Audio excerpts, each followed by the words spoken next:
마반야바람이. 먼저 저를 따라 하시기 바랍니다. 내 생명 부처님, 무량공덕 생명, 사성제를 바로 알고 팔정도를 실천하며 육바라밀을 실천하고 십바라밀도 실천하여 우리도 부처님처럼 보현행원으로 보리 이루리. 네, 감사합니다. 네, 오늘은 바른 마음가짐을 갖겠습니다 라는 주제로 말씀을 드리겠습니다.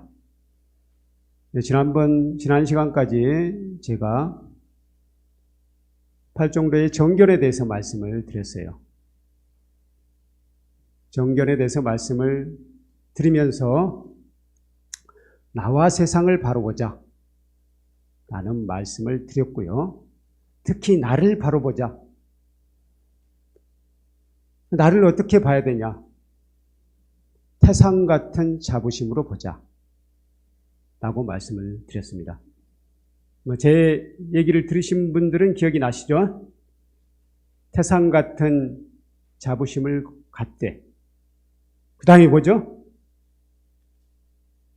누운 풀처럼 겸손하자. 이렇게 말씀을 드렸어요. 태상 같은 자부심을 갖자는 것은 나 자신에 대해서, 나 자신은 굉장히 어렵게 사람으로 태어난 존재라는 것. 우리 사람으로 태어났을 뿐만 아니라 내가 가진 이 경험,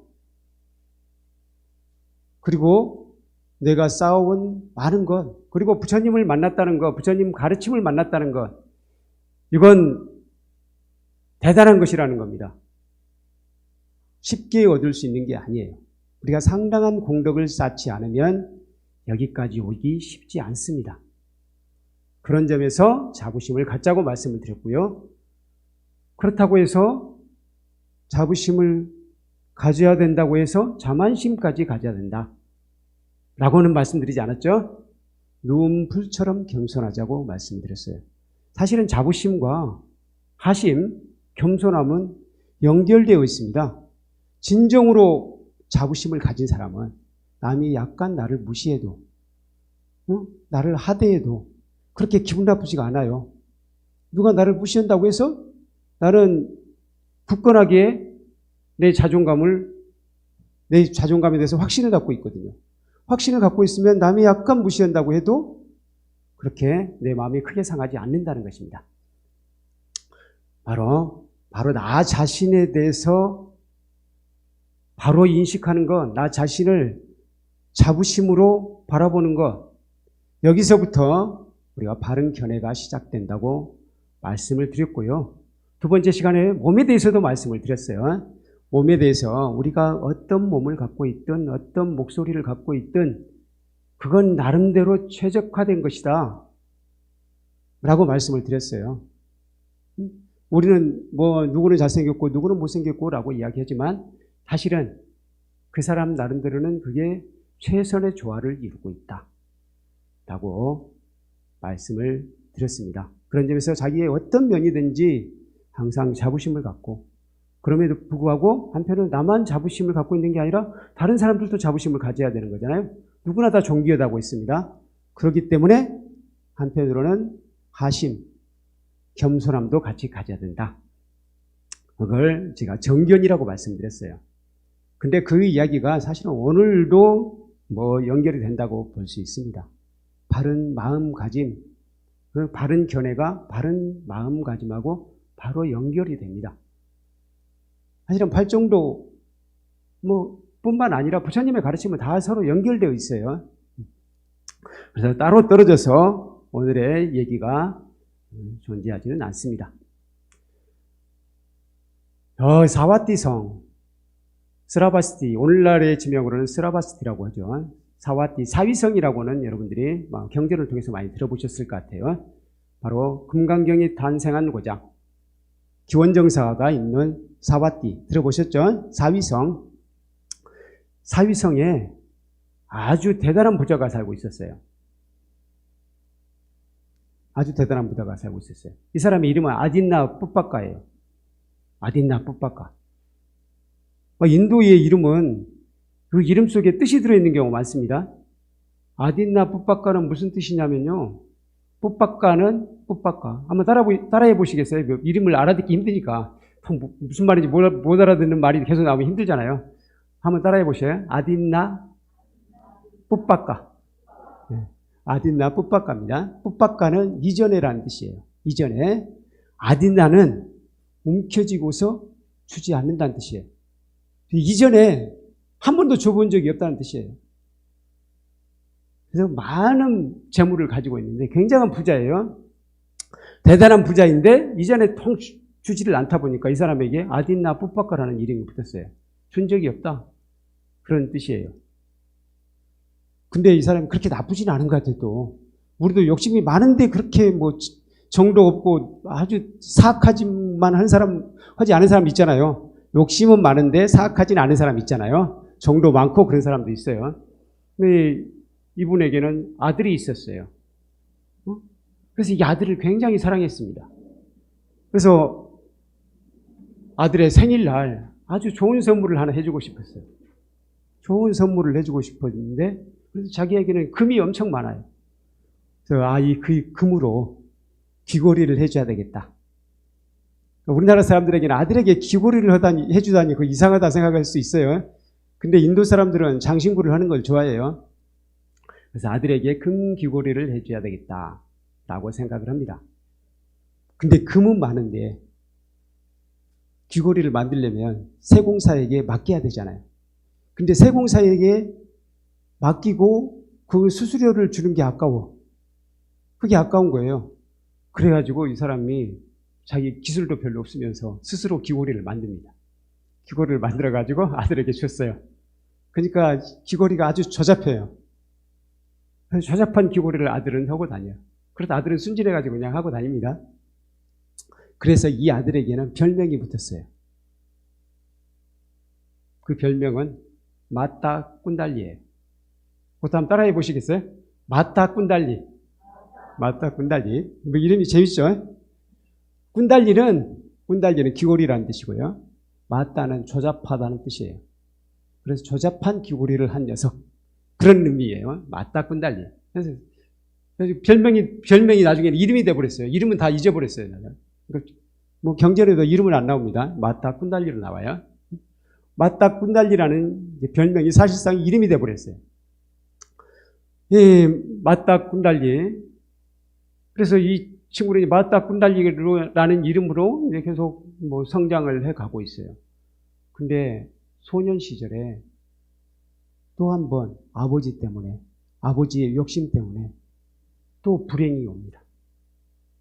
이 아이에게 병이 생기는데 황달이 생겼어요. 황달. 본래 이제 간이 안 좋거나 그럴 때 이제 누렇게 되죠. 황달이 꼭 간만은 아닌 것 같아요. 다른 원인도 있는 것 같습니다. 어쨌든 황달이 왔어요. 황달이 왔는데 이 아버지가 병원에 데리고 가야 되잖아요. 의사에게 데리고 가야 되잖아요. 의사에게 데리고 가서 치료비를 주는 게 또 아까워요.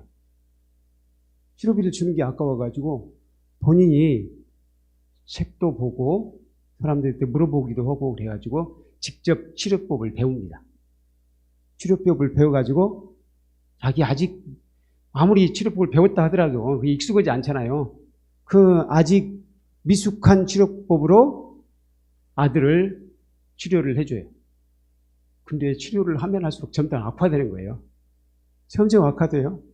악화되다가 나중에는 손을 쓸 수가 없게 돼버렸어요.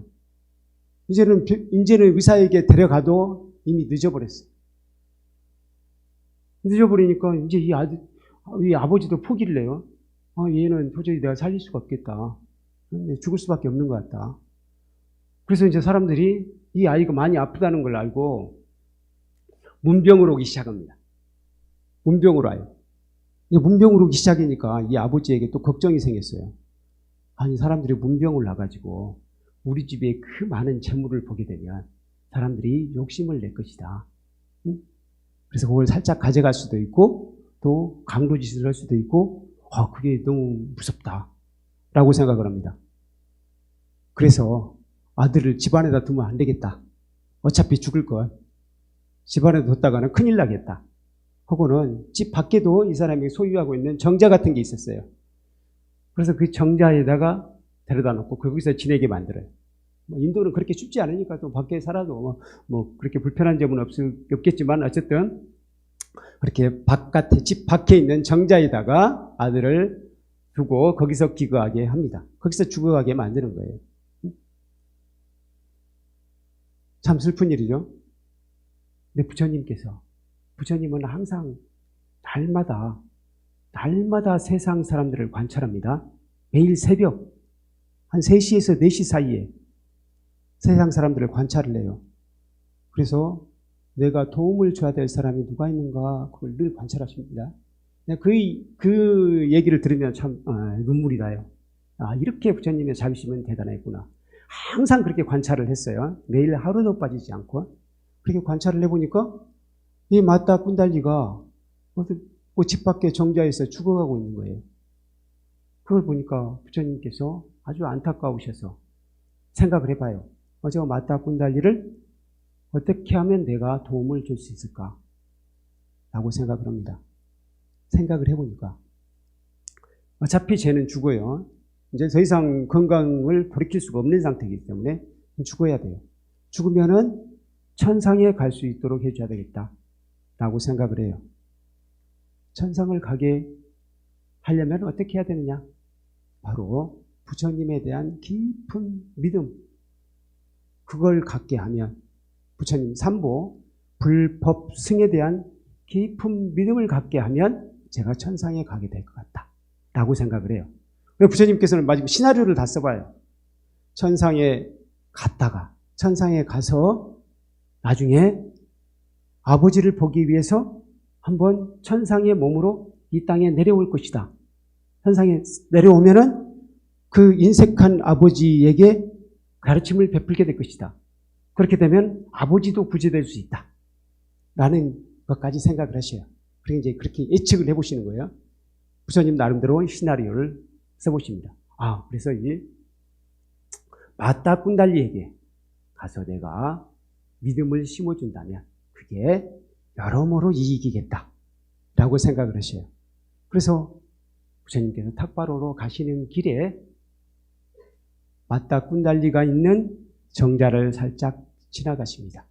근데 마따 꾼달리도 부처님의 명성을 듣고 있었어요. 알고 있었어요. 그래가지고 걔도 이제 죽어가면서 생각을 하는 거예요. 내가 죽어가기 전에 그 자비로우신 부처님의 얼굴을 한 번만 볼 수 있다면 얼마나 좋을까라는 생각을 했어요. 그게 좀 이신전심인 것 같아요. 그때 부처님께서 뒤에 딱 와 계신 거예요. 그래서 뒤에 밝은 빛 같은 게 막 있는 것을 느끼고 딱 돌아보니까 부처님께서 위에 아주 자비롭게 서 계신 거예요. 그래서 그때 합장을 하고 부처님께 깊은 믿음을 냅니다. 그리고는 부처님은 그렇게 믿음을 낸 것을 확인하고 떠나셨고요. 그 믿음 속에서 깊은 믿음을 가지고 마따 꾼달리는 죽어갑니다. 죽어서 천상으로 갑니다. 도리천으로 갔어요. 도리천으로 가서 아주 귀공자로 태어나서 아주 편안하게 살고 있어요. 그러고는 천상에서 역시 부처님께서 예견한 대로 자기 아버지가 어떻게 하고 있는가 한번 우리 이 땅을 살펴봅니다. 보니까 아버지가 어떻게 하고 계시냐면 아들을 화장터에서 화장을 하고 나서는 날마다 화장터로 출근을 합니다. 날마다 화장터로 출근해서 대성통곡을 하면서 울고 있어요. 아들아, 네가 그렇게 일찍 떠나버리다니. 이 아비를 두고 어떻게 너 혼자 떠날 수 있느냐. 그거 날마다 통곡을 해요. 뭐 그럴 거 있으면 진작 좀 잘해주지. 뭐 그런 생각도 들지만 어쨌든 죽고 나니까 더 애통한 거예요. 그러니까 이분이 욕심은 많지만 그렇게 나쁜 사람은 아니었던 거예요. 그래 날마다 통곡을 하고 있어요. 그러니까 아들이 안타까워서 그래 이 땅으로 내려옵니다. 이 땅으로 내려와서 아주 이제 기공자죠. 아주 멋진 남자로 내려와서 아버지 옆에 살짝 떨어진 곳에서 역시 통곡을 해요. 엉엉 슬피 웁니다. 그러니까 아버지에게 그게 발견이 될 거 아니에요? 그러니까 아버지가 근데 그 청년에게 정문철 청년에게 다가가서 봅니다. 가만히 보니까 자기 아들하고 굉장히 비슷한 것 같아. 그래서 다른 생명체로 왔으니까 똑같진 않을 거 아니에요? 아들하고 느낌이 비슷해요. 너무 아들 같아. 아들 같은 정이 느껴져요. 그래서 청년이요. 당신은 누구인가인데 누구인지는 모르겠지만 왠지 얼마 전에 죽은 내 아들 생각이 난다. 라고 하면서 왜 그렇게 슬피 울고 있느냐? 라고 합니다. 아니 제가 진짜 귀중한 것을 갖고 있는데 거기에 딱 모자라는 게 있어가지고 그것 때문에 아쉬워서 울고 있습니다. 라고 이야기합니다. 그러니까 아딘나 뽀빠카가 실질적으로 아들이죠. 아들에게 이렇게 이야기합니다. 그래 그게 모자라는 게 뭔지 모르겠지만 너는 내 아들 같으니까 네 아들의 생전에 내가 제대로 못 해줘서 그게 너무 마음이 아픈데 아들이라고 생각하고 네가 원하는 것은 뭐든지 해줄게 라고 이야기합니다. 그러니까 이제 그 천상의 청년이 이렇게 이야기합니다. 저에게는 황금으로 된 수레가 있습니다. 정말 세상에 그 누구도 갖지 못한 아름답고 휘황찬란한 황금 수레가 있습니다. 근데 황금 수레가 있지만 황금 수레의 생명은 바퀴 아닙니까? 근데 바퀴가 없습니다. 얼마나 그 중요한 것이 없습니다. 요즘 우리 식으로 이야기하면 안고 없는 찐빵입니다. 그냥 바퀴가 없다는 거예요. 바퀴가 없으니까 이렇게 슬피 울고 있습니다. 라고 이야기해요. 그래, 그 바퀴? 내가 달아줄게. 하는 거예요. 이분이 이제 아딘나 뽀빠카가 아니에요, 더 이상. 내가 달아줄게. 그래서, 그래, 어떤 바퀴를 원하느냐? 한 바퀴는 태양입니다. 한 바퀴는 태양이고, 한 바퀴는 달입니다. 라고 이야기하는 거예요. 그러니까 아딘나 뽀빠카가 기가 막히잖아요. 애끼 이놈아. 그걸 어떻게 구할 수 있다고? 구할 수 없는 것을 그렇게 억지로 구하면은 그게 구해지느냐?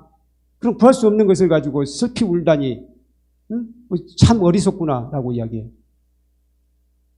그러니까, 맞다 꾼달리가 이렇게 이야기합니다.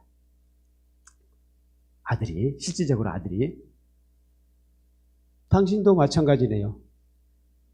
이미 죽은 아들이 당신이 화장터에 날마다 와서 슬피 운다고 아들이 돌아옵니까? 돌아올 수 없는 것을 그렇게 애통해야 하다니. 그래도 나는 해와 달은 날마다 하늘에 떠 있는 것을 보기라도 하는데 당신은 보이지도 않는 아들을 그렇게 애통하게 찾으면 누가 더 어리석습니까? 라고 얘기합니다. 그러니까 이 아버지가 갑자기 깨달음이 오는 거예요. 그래, 내가 참 어리석었구나. 라고 생각을 합니다. 정말 내가 어리석었다. 참, 내가 아들이 살았을 때 내가 욕심을 버리고 제대로 아들을 잘 길렀어야 되는데 참 어리석었다. 그 아들에게 정말 미안하게 자국이었구나. 라고 이야기해요. 그러니까 그때 마타 쿤달리가 이야기합니다. 사실은 내가 전생에 당신의 아들이었습니다. 당신의 아들이었습니다. 당신을 깨우쳐주러 여기에 왔습니다. 그러니까 아딘나 뽀빠카가 깜짝 놀래요.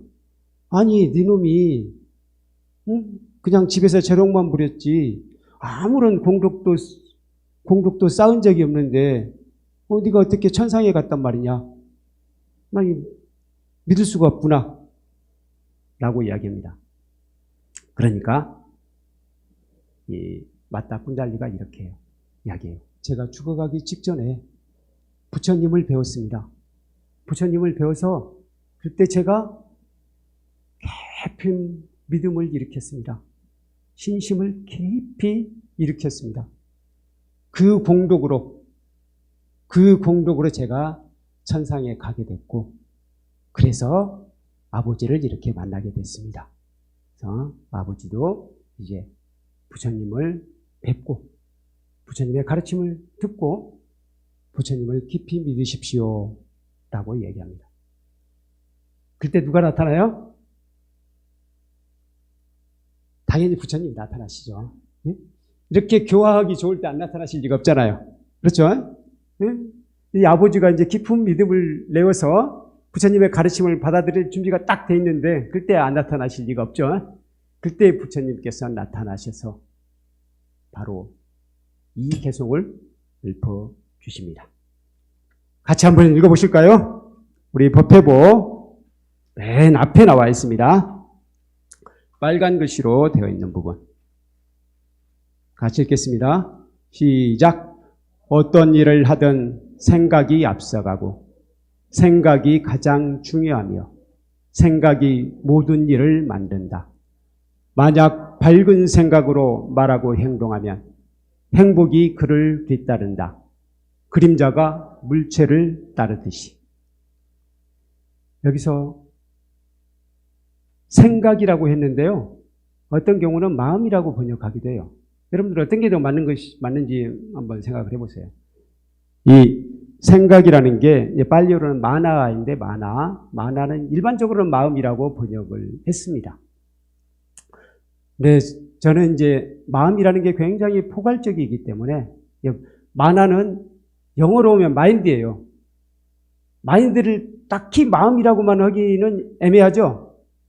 우리 영어를 좀 아시는 우리 해명보살님, 마음을 그냥 마인드를 그냥 마음이라고 딱 번역해버리면 딱 맞지는 않죠. 뭐 마음 자세 그렇게 이야기할 수도 있죠. 마음 자세, 마음가짐 이렇게 이야기할 수도 있을 거예요. 여기서도 마음가짐 이렇게 생각을 해도 될 것 같아요. 우리 바른 생각, 8종로의 바른 생각은 삼마 쌍카파입니다. 삼마 쌍카파. 한번 따라해 보시겠어요? 이것도 삼마 쌍카파. 이게 이제 팔리어로 삼마 쌍카파예요. 그래서 쌍카파는 역시 우리가 보통 생각이라고 번역을 하기도 하지만 더 가까운 것은 의도 또는 마음가짐이라고 해도 괜찮을 것 같아요. 마음가짐. 그래서 만화하고 상당히 비슷하다는 거예요. 그래서 제가 이 법구경 제2송을 많은 경우 마음이라고 번역을 했어요. 마음이라고 번역을 해도 괜찮습니다. 근데 제가 생각이라고 번역을 해봤어요. 이건 무슨 말이냐면 우리의 일일은 생각하기 나름이다. 이해 가시죠? 뭐 어떻게 생각하느냐에 따라서 일이 잘 되기도 하고 안 되기도 하잖아요.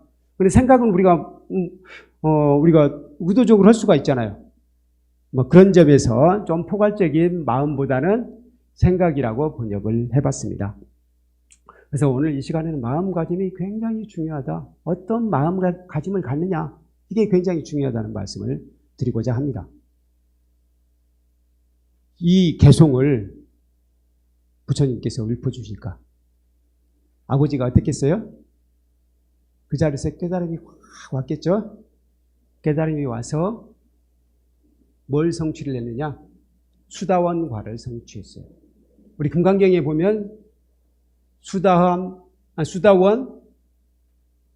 사다함, 아나함, 아라한 이렇게 네 가지 과유가 나오죠? 그 중에 첫 번째예요. 수다원.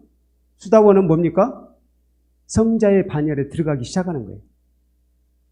아직은 이제 초보 성자이긴 하지만 어쨌든 수다원이 되면은 더 이상 물러서지 않습니다.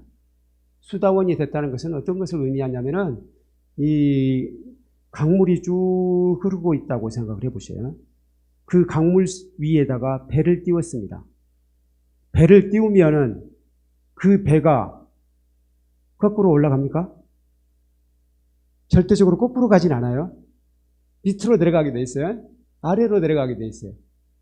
다시 말하면 그 흐름에 들어가면 반드시 아라한까지 도달하게 되는데 언젠가는 시간이 걸릴지 몰라도 또 이제 중간에 멈추기도 하겠죠. 예를 들어서 배를 띄웠는데 배가 가운데로 쭉 가지 않고 옆으로 쑥 와가지고 바위에 딱 걸렸어요. 그런 경우도 있을 거 아닙니까? 이렇게 해서 늦춰지긴 하지만 거꾸로 올라가진 않잖아요.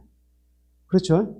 그래서 수다원에 한번 들어서면, 성자의 반열에 들어서면 더 이상의 후퇴는 없다라고 이야기합니다. 그 수다원도 아주 대단한 성취라는 거예요. 그래서 거기에서 같이 구경하고 있었던 그 이 개송을 들었던 모든 사람들이 수다원을 성취했다고 합니다. 그러니까 여러분들도 지금 이 자리에 계신 분들도 이 개송을 아주 신심 깊게 들었잖아요. 지금 마음에 그냥 감동이 오지 않습니까? 근데 그러신 분들은 지금 수다원에 들어갔을 가능성도 있습니다. 그래서 이 마음가짐이 그만큼 중요하다는 거예요. 이 마따 꾼달리도 뭐 특별한 선행을 하지 않았는데 진정으로 부처님을 공경하는 마음, 그 마음 자세를 가지니까 천상에 태어났잖아요. 그렇죠? 그래서 이 마음가짐 하나만으로도 우리가 천상에 태어날 정도로 아주 큰 공덕이 있다 하는 것입니다. 그래서 어떤 마음가짐을 가져야 되느냐, 마음가짐을 어떻게 가져야 되느냐, 그걸 조금만 더 말씀을 드릴게요. 저는 지금 진솔한 마음가짐을 갖겠습니다. 이렇게 이제 말씀을 드렸어요. 제가 가지십시오 하는 것보다 저부터 가져야 될 것 같아요. 제가 진솔한 마음가짐을 갖게 되면 우리는, 그러니까 부처님께서도 금강경에서 이렇게 말씀을 하셨잖아요. 가르치지 않는 듯이 가르쳐라. 그렇게 말씀을 하셨어요. 그래서 나는 너를 가르치겠다. 너 이렇게 해. 그렇게 하기보다는 솔선수범함으로써 자연스럽게 가르쳐라 라고 늘 말씀을 하셨어요. 다시 뭐 그걸 생각해서가 아니라 제가 많이 부족하기 때문에 스스로 이런 마음가짐을 가져야 되겠다라고 다짐을 하기 위해서 이렇게 갖겠습니다. 그런 말투를 썼습니다. 첫 번째로 진솔한 마음을 갖겠습니다. 진솔한 마음가짐을 갖겠습니다. 이거 굉장히 중요하더라고요. 실제로 제가 살아보니까 중요하더라고요. 진솔하다는 말은 진실하고 솔직하다는 말이잖아요. 이게 쉽지 않아요. 조금이라도 때가 있으면 어떻게든 상대방에게 전달이 되고 그게 안 좋은 영향을 미치더라고요.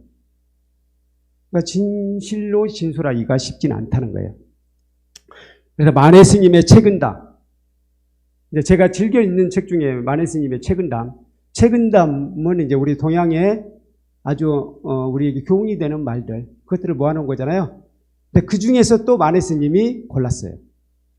근데 그 만해 스님이 골라놓은 게 저의 마음속에 콕콕 박히더라고요. 그래서 제가 그걸 자주 읽습니다. 만해 스님의 책은담에 이런 내용이 있어요. 제가 읽어드리겠습니다. 사람의 인격이 한결같이 진솔하면 자신의 행적을 아무리 숨겨도 드러나게 되며 마음에 약간이라도 깨끗하지 못하면 이를 공정하게 한다고 해도 개인의 감정이 들어가게 된다. 그래서 마음에 약간이라도 깨끗하지 못하면 보면은 상대방도 나에게 마음을 안 열어요. 그래서 진정으로 진솔할 때 상대방 좀 악랄한 사람도 마음을 열더라고요. 저도 실제로 그런 경험도 했었어요. 제가 예전에 이제 직장 생활할 때 그분은 모든 사람들이 꺼려요. 너무 까다롭고 조금만 잘못해도 화를 내고 그래서 사람들이 좀 접근을 안 하려고 그래요. 그런데 이제 어느 날 저에게 이제 제가 담당하게 됐어요. 그분을. 그래서 어떤 사람일지라도 나는 이제 솔직한 마음으로 대하자. 내가 부족하니까 부족한 대로 솔직하게만 대하자. 뭐 그런 생각으로 그 사람을 찾아갔어요. 근데 진정으로 솔직하게 다른 사람하고 똑같이 이 사람은 어려운 사람이기 때문에 내가 더 잘해야 된다는 생각하거나 그런 걸 하지 않고 그냥 똑같이 대했어요. 근데 그랬더니 그분이 진짜로 무장해제를 하는 거예요. 그래서 아주 편하게 대해주더라고요. 그래서 당신은 다른 사람들하고 달리 뭔가 굉장히 솔직하고 꾸밈이 없는 것 같다. 그래서 내가 마음이 툭 놓인다. 그래서 너한테는 내가 그냥 시원시원하게 편하게 말하겠다. 그렇게 마음을 열더라고요. 그래서 진솔한 마음가짐이 실질적으로 우리 실생활에서도 도움이 되는구나 라고 생각을 했습니다. 그래서 진솔한 마음가짐을 갖겠습니다. 네. 이렇게 생각을 했고요. 두 번째로 관대한 마음가짐을 갖겠습니다. 이 부분은 저도 잘 못했던 것 중에 하나예요. 어떤 경향이 있냐면요. 사람들은 내가 어느 정도 했잖아요. 내가 막 열심히 수행해요. 절대 이 예불도 빠지지 않고 기도도 철저히 하고 아주 성심성의껏 해요. 근데 그런 사람의 마음속에 그렇지 못한 사람에 대해서 가혹하게 대할 때가 있어요. 저도 그런 마음이 어떨 때는 꽤 있었어요. 그래가지고 나는 너보다 훨씬 더 형편이 좋지 않은데 그래도 열심히 하는데 너는 왜 그렇게 하냐 라고 할 때가 있거든요. 네, 어쨌든 사람이란 건 제가 이렇게 말씀드리지만 사실은 저도 잘못한 게 많아요. 근데 자기 자신에 대해서는 자기도 모르게 관대해요. 그렇죠? 그래서 자기 것은 잘 안 보입니다. 그래서 자기 자신에게는 관대하고 남에게는 가혹해요. 그래서 많은 요즘에 자기계발서적에 이 이야기를 많이 합니다. 자신에게는 엄격하고 남에게는 관대하라. 이게 굉장히 중요한 말이에요. 요즘에는 흔한 말이 됐습니다. 요즘에 자기계발서적이 많이 나왔어요. 근데 흔하다고 해서 사람들이 쉽게 실천하냐 하면 아니에요. 실천하기가 굉장히 어렵습니다. 저도 이렇게 말한 중에도 막상 제가 잘못한 것이 잘 얼른 생각이 안 나거든요. 근데 왜 없겠어요? 사실 자기에게 관대하기 때문이에요. 자기도 모르게 자기에게로 관대한 거예요. 그래서 이 사람들의 속성이 그렇다는 것을 알고 진짜 남이 조금 잘못해도 그 부분에 대해서는 관대해야 되지 않느냐라는 생각을 해봅니다. 그래서 이건 이제 부처님을 따라하기보다는 부처님은 이런 마음도 안 가지셔도 되죠. 안 가지셔도 이미 완벽한 자비를 구축하시기 때문에 남에게는 관대하고 자기에는 가혹해야 된다. 부처님은 이런 생각 안 하셔요. 오직 자비로서 보십니다. 근데 저는 부족하기 때문에 이 말을 계속 되새겨야 되더라고요. 나 자신에게는 관대하지 말고 나 자신에게는 가혹해야 되고 나 자신에게 엄격해야 되고 나 자신에게는 가혹하다기 말은 좀 너무 심하네요. 자기 자신에게는 엄격하고 남에게는 관대해야 된다. 이 말을 항상 되새기고 있습니다. 또 마니스님의 책은 다음에 진짜 제 마음을 콕콕 찔러서 그냥 가르쳐주고 있어요. 항상. 또 이런 말이 있습니다. 남의 나쁜 점을 탓할 때는 엄하게 지적하지 말고 잘못을 받아들일 수 있는 한도 내에서 지적해야 하며 남에게 착한 일을 가르칠 때는 그 과정을 높이지 말며 남이 따를 수 있는 한도 안에서 일러줘야 한다. 이 두 가지 경우가 있어요. 잘못을 지적하는 것 그리고 착한 일을 가르치는 것. 두 가지를 다 이야기하고 있어요. 어떤 것이 더 여러분들이 잘 안 됩니까? 저 같은 경우는 두 가지가 다 잘 안 되는 것 같아요. 남의 나쁜 점을 지적할 때도 엄하게 하는 경향이 좀 있었던 것 같고요. 그 남에게 가르칠 때도 그 사람의 능력을 생각해서 또 능력뿐만 아니라 그 사람의 조건이라든가 그런 걸 생각하지 않고 내가 이 정도 했으니까 너도 이 정도는 해라. 이럴 때가 많은 것 같아요. 여기 이제 우리 사장님들 많으시잖아요. 사장님들 많으시죠? 사장님들이 이런 경향이 많습니다. 사장님들, 당신은 회사 경영자이고 CEO니까 굉장히 일을 잘하는 편이에요. 그게 당신의 일이라고 생각하기 때문에 자신의 100%의 능력을 다 발휘합니다. 근데 직원들은 그 정도까지 안 되거든요. 그렇지 않습니까? 그건 현실이에요. 당신이 직원일 때도 마찬가지였을 거예요. 자기 일처럼은 쉽지 않은 거거든요. 근데 직원이 좀 잘못했을 때 굉장히 가혹하게 했을 수도 있어요. 또는 직원들이 나만큼 해주기를 바랄 수 있습니다. 근데 부처님이 아니라 마네스님이 책은담에 보면은 그건 과욕이다라고 이야기하는 거예요. 그래서 내가 이만큼 했다고 해서 너도 이만큼 해라 하는 것이 맞지 않을 수 있다는 거예요. 이것도 관대함에 속합니다. 남에게 착한 일, 좋은 일을 권할 때도 그 사람이 감당할 수 있는 정도를 권하는 게 좋다. 이것도 상당한 교훈 아닙니까? 이런 마음 자세를 가져야 되겠다라는 것입니다. 세 번째로 자비로운 마음가짐을 유지하겠습니다. 이 부분은 제가 정말 깊이 늘 명심하고 있는 겁니다. 어떤 것을 하든지 간에 어떤 비판을 하더라도 항상 그 안에는 자비심을 갖자. 자비심을 갖자. 살인자를 욕할 때라도 살인자에 대해서 불쌍한 마음을 가져야 되는 거예요. 저 사람 저런 끔찍한 짓을 하고 얼마나 큰 벌을 받을까. 그 사람이 부디 개과천선해서 크게 뉘우치고 부처님의 가르침을 받들기를 하고 그런 자비심으로 가지려고 노력합니다. 근데 많은 경우 우리는 저는 도대체 이해를 못하겠다. 죽일 놈 살릴 놈 그렇게 되잖아요. 저도 옛날에 그랬습니다. 근데 어떤 경우에도 자비심을 유지해야 되겠다. 부처님은 정말 자비로우셨잖아요. 아까도 말씀드렸듯이 사람들이 누가 어려움에 처했는지 날마다 관찰을 하셨다는 거예요. 날마다 관찰을 하시고 거기에 직접 가셔서 아까 마따꾼달리에게 가서 그렇게 도움을 주셨듯이 항상 그렇게 하셨다는 겁니다. 그래서 어떤 경우에도 자비심을 유지하겠습니다. 그것도 제가 이 바른 마음을 갖겠습니다. 나는 이 다짐 속에 어떻게 보면 가장 중요해요. 첫 번째로 놓고 싶은데 어떤 진솔한 걸 먼저 넣었어요. 지금 현재의 마음은 좀 진솔한 걸 먼저 놓고 싶었어요. 근데 더 중요한 것 같아요. 자비로운 마음가짐을 갖는 거. 어떤 경우든 어떻게 보면은 자비심을 가지면은 다른 것이 다 커버가 돼요. 왜냐하면 관대한 마음가짐도 자비심이 포함되잖아요. 그렇죠? 진솔한 마음가짐도 자비심을 가진 사람이 어떻게 솔직하고 진실하지 않을 수 있겠어요?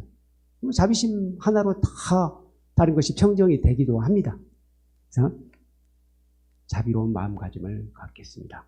제가 항상 명심하고 있습니다. 다음에 네 번째, 겸손한 마음가짐을 유지하겠습니다.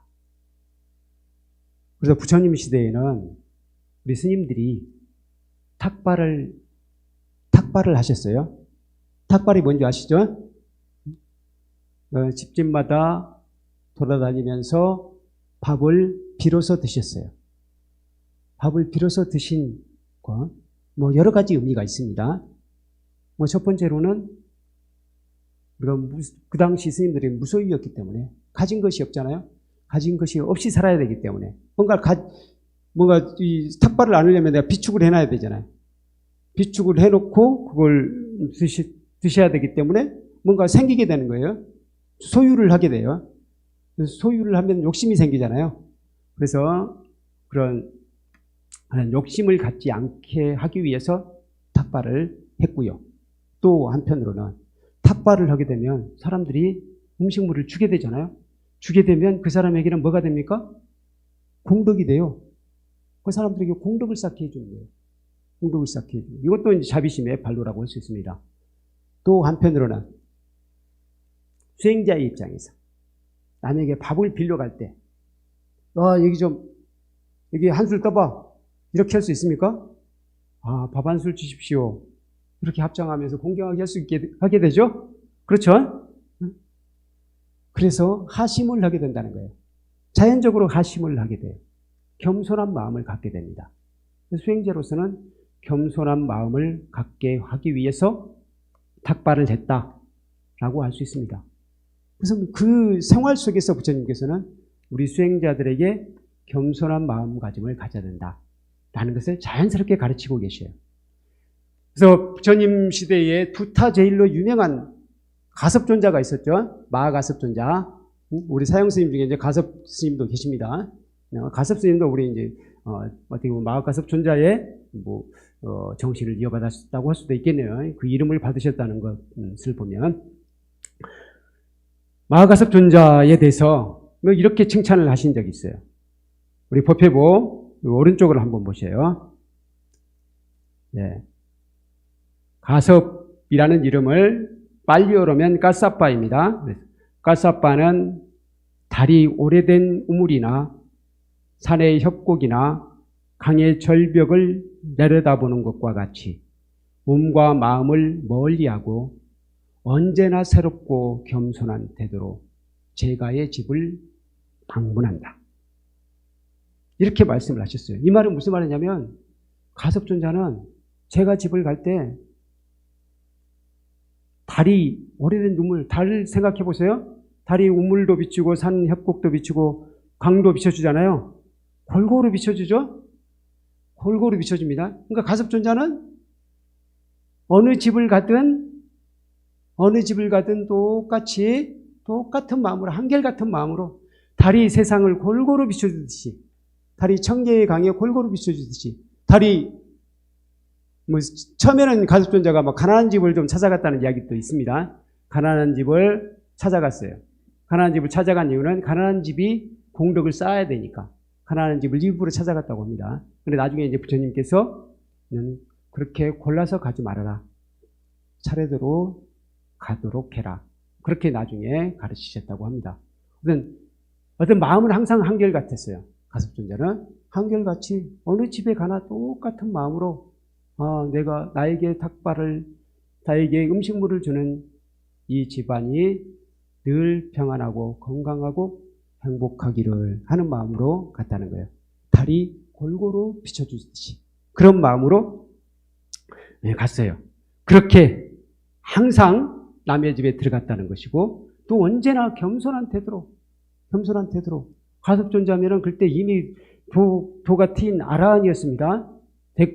아주 대단한 분이었어요. 이미 거의 부처님의 버금갈 정도로 아주 지혜롭고 대단한 분이었어요.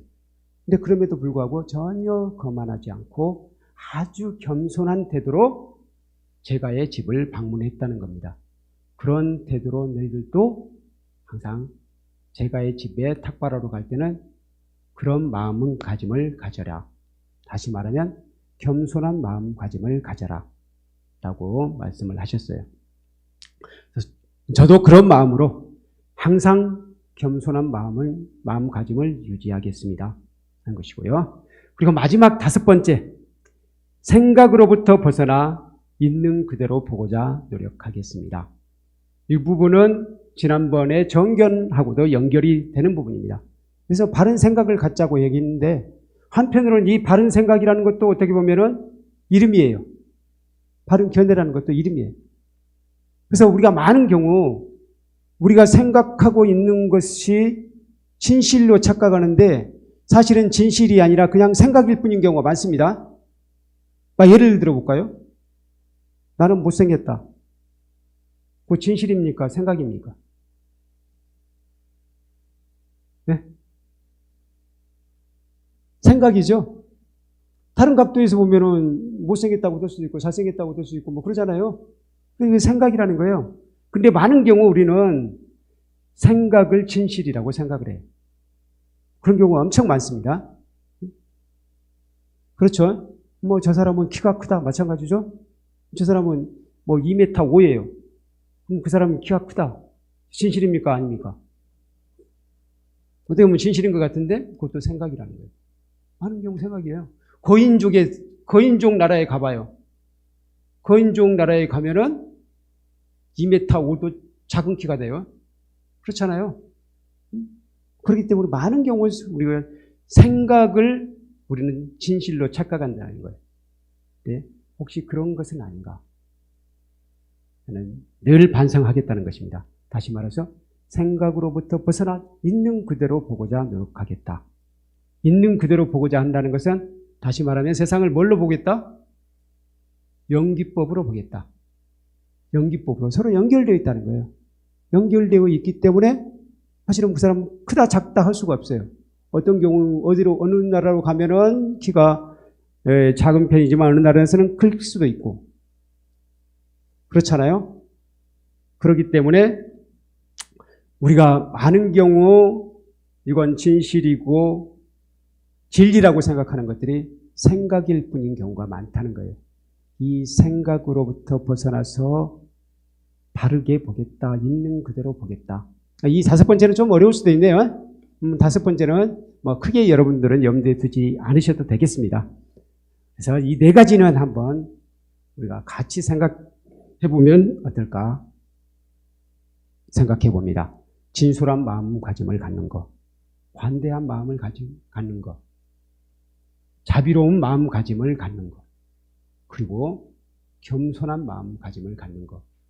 사실은 이 4가지를 가지면요, 내가 못 살 것 같지만 그렇지 않더라고요. 이런 마음가짐을 가지면 힘든 일이 별로 없어져요. 그리고 다른 사람들도 내가 이런 마음을 가지면은 나하고 막 대항하려고 하는 게 적어져요. 나에게 저항하는 쪽이 덜어진다는 거예요. 근데 내가 그렇지 않고 겸손하지 않고 뭔가 거만한 태도면 나를 꺾으려고 하는 사람이 생겨요. 그렇죠?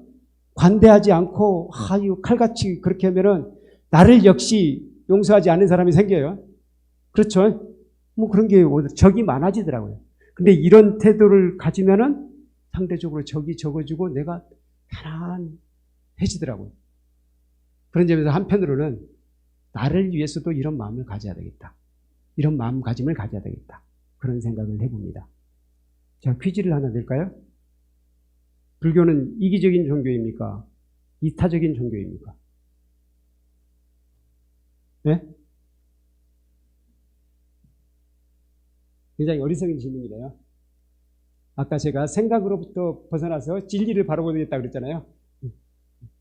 그러니까 사실은 어떤 것이라고 이야기할 수도 없는데 우리 이타적인 종교라는 것은 다 이해를 하잖아요. 이기적인 종교라는 것은 이해를 못 하시죠? 사실은 이기적인 종교예요. 이기적인 종교이기도 해요. 다시 말하면 여기 겸손한 태도를 갖는 것, 관대한 마음을 가짐을 갖는 것, 이런 것들이 나에게 손해인 것 같죠? 아니라는 겁니다. 사실은 자기 자신을 위해서예요. 이렇게 살았을 때 나에게 크게 이익이 돼요. 그래서 바른 마음가짐을 가짐으로써 아까 맞다 꾼달리도 손해본 게 아니었잖아요. 부처님에 대한 깊은 신심, 그것도 바른 마음가짐이거든요. 바른 마음가짐을 가짐으로써 천상에 태어났잖아요. 그래서 이익이라는 거예요. 그런 면에서 부처님의 가르침을 배우는 것 이타적인 것이기도 합니다. 근데 이기적인 것이 더 강하다는 거예요. 사실은 자기 자신에게 더 이익이 돼요. 그래서 그런 면에서도 제가 관대한 마음을 가지십시오 라기보다는 제가 관대한 마음을 갖겠습니다. 제 스스로 다짐을 했던 것입니다. 자, 우리 부모님들도 자기 자신을 위해서 부처님의 가르침을 깊이 믿으시고 부처님의 중요한 가르침인 바른 마음가짐을 가져보시기를 권해드리겠습니다. 그러면 처음에 시작했던 것을 다시 한번 하면서 마무리하도록 하겠습니다. 내 생명 부처님, 무량공덕 생명, 사성제를 바로 알고 팔종도를 실천하며 육바라밀을 실천하고 십바라밀도 실천하여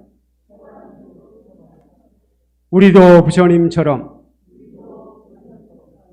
보현행원으로 보리 이루리. 네, 이상 마치겠습니다. 감사합니다. 마반야바라밀. 네, 감사드립니다. 우리가 성취해야 할 4가지 바른 마음가짐에 대해서 감로소와 같은 큰 깨달음을 주신 스님께 우리 감사와 찬탄의 큰 박수 부탁드립니다. 예, 감사합니다.